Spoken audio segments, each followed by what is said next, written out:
We're looking at three important elements in literature today: irony, satire, and paradox. It would behoove you to take notes and to kind of think about the examples as we go through this video. We're tackling irony first, and situational irony. It's going to be a contrast or incongruity between what is expected to occur and what actually occurs. So at the end of The Wizard of Oz, we have Dorothy, and everybody's been presented their little prizes, the scarecrow with his brain and the heart and all that stuff. So then it's Dorothy's turn, and she's talking to Glinda. So listen in on this little excerpt.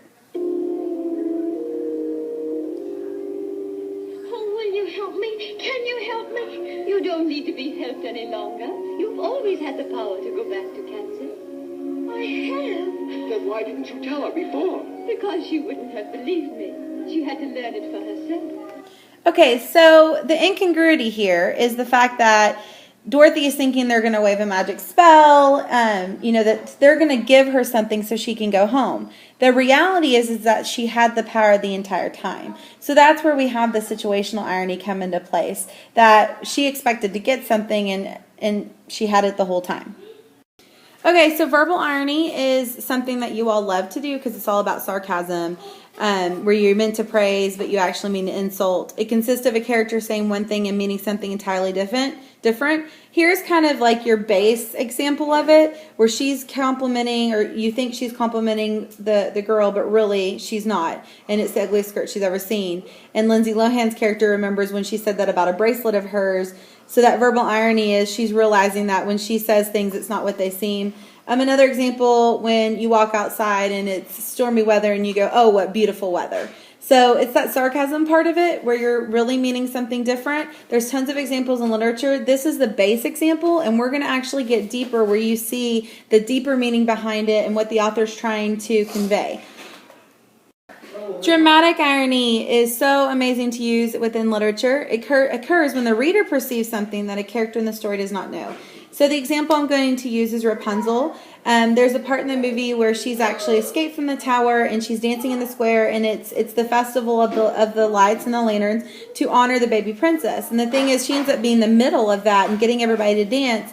And she doesn't know that festival is really about her, but we know that she's actually the missing princess. Another part a little bit later is when she's staring at the mural and she's staring at the little princess, and we as the audience know that it's her. And that's an example of dramatic irony.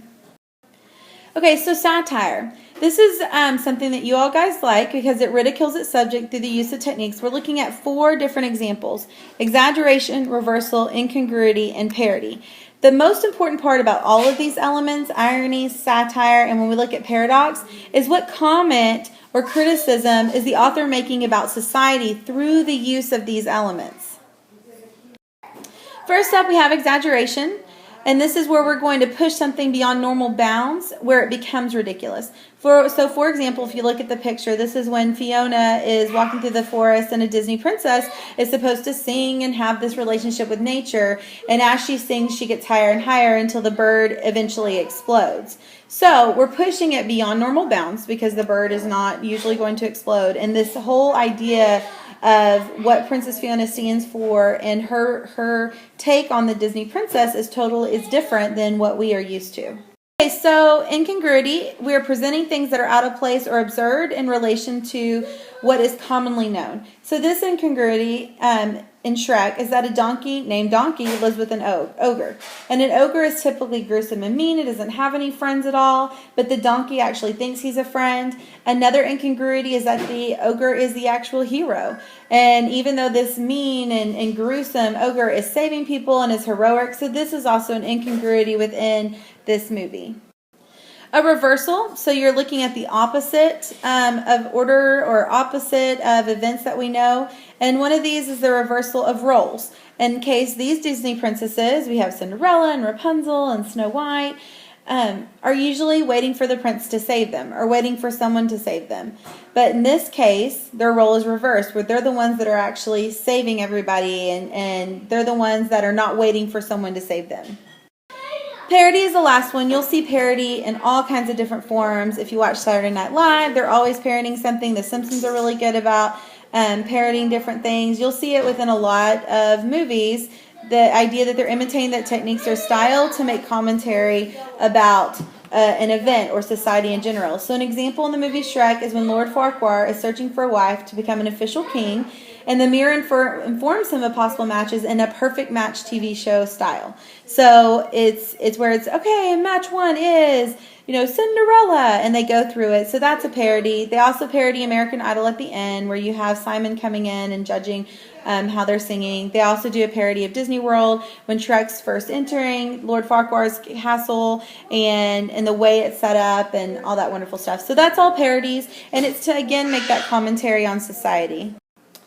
Okay, so paradox is when elements of a statement contradict each other. It may appear illogical, impossible, or absurd, but it usually shows some kind of hidden truth, and that's why the authors like it, because you can find meaning within the whole passage with paradox. So in George Orwell's Animal Farm, the words "all animals are equal, but some are more equal than others" are part of the cardinal rules. Clearly, this statement does not make logical sense. However, the point of a paradox is to point out a truth, even if the statements contradict each other. Orwell is trying to make some sort of political statement here. Perhaps it's that the government claims that everyone is equal when that is clearly false, or perhaps it's that individuals have skewed perceptions of what it means to be equal. And what's great about paradox is that the interpretation is up to the reader to decide. But you know that when you are trying to decide this, you always have to go back into the text and pull that text evidence to support what you feel is the interpretation of that paradox and why the author included it.